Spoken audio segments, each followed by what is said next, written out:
Hey guys, welcome back to my channel. In this video, you're going to see a super quick tutorial on how I sculpted and made this really gross eye wound.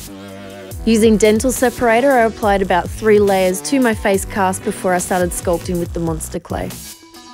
I put it in a bucket of water overnight and then it floated the piece off. I then put it on a flat board, fixed up all the detail and the edges.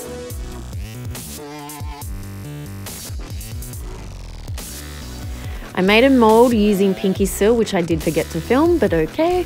And now using platcil gel 10 mixed with deadner and plasticap, I have encapsulated the piece, made the mould, and I am now painting with Skin Illustrator. Before applying prosthetics, I always use witch hazel to cleanse and clean the area first. Then I'm going in with my Graftobian Pro Adhesive. Be careful around the eyebrows, you don't want to lose them. I would recommend Vaselining them first, but I didn't.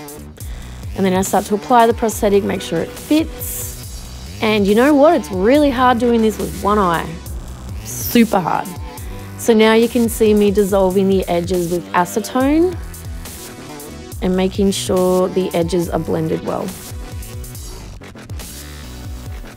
I've now gone in with the Mayron bruising wheel, just shading out bits of it so it looks a bit more bruised and swollen. Then using Gractobian's blood and also Kryolan's fixed blood, I'm adding chunky coagulated blood mixed with runny blood. How many more times can I say blood? Blood.